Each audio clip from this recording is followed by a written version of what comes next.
कधी कधी मोठ्यांनी छोटेपणा आणि छोट्यांनी मोठेपणा दाखवला तर नात्यांमधला आदर वाढतो. शून्यातून सुरुवात करणाऱ्याला हरण्याची भीती नसते.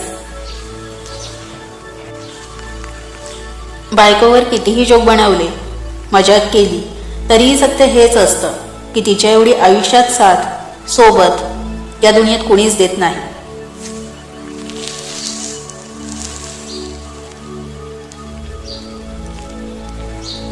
रामाला दूर नेण्यापुरताच सुवर्ण मुर्गाचा जन्म.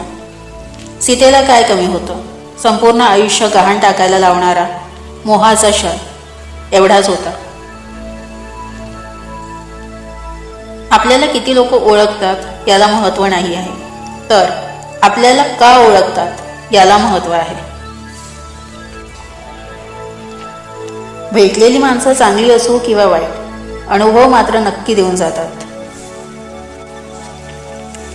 क्षेत्र कोणतेही असो, कष्टाला पर्याय नाही, आणि कष्टासोबत प्रामाणिकपणा असेल तर यशाला पर्याय नाही.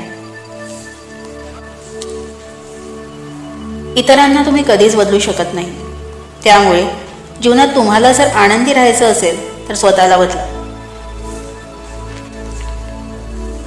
फक्त जिद्द ठेवा. आयुष्याची सुरुवात कधीही आणि कुठूनही होऊ शकते. समज कमी असेल तर गैरसमज व्हायला वेळ लागत नाही. मनातलं सांगायला मनाची माणसं लागतात, मानाची नाही.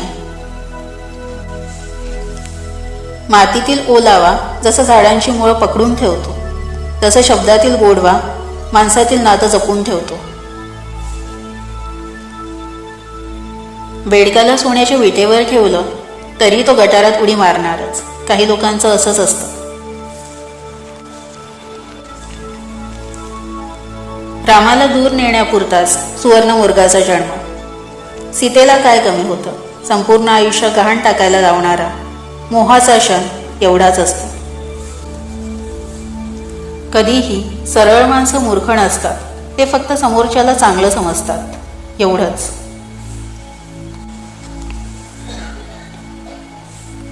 एकीकडे जिवंत माणसाची मनं दुखवायची आणि दुसरीकडे खूप देवपूजा करायची, म्हणजे सगळी पापं धुतली जातात. ही जगातील सगळ्यात मोठी अंधश्रद्धा आहे. माणसं जोडण्यापेक्षा आता माणसं ओळखणं जास्त महत्त्वाचं वाटतं. बोलणाऱ्यातला राग सगळ्यांना दिसतो, पण रागावलेलं प्रेम ओळखणारे फार कमी असतात. प्रत्येक गोष्ट आपल्या नशिबात असणे हे आपल्या हातात नाही, पण तीच गोष्ट आपल्या नशिबात आणण्याचे प्रयत्न मात्र आपल्याच हातात असतात. नावे तेच ठेवतात ज्यांना नाव कमवता येत नाही.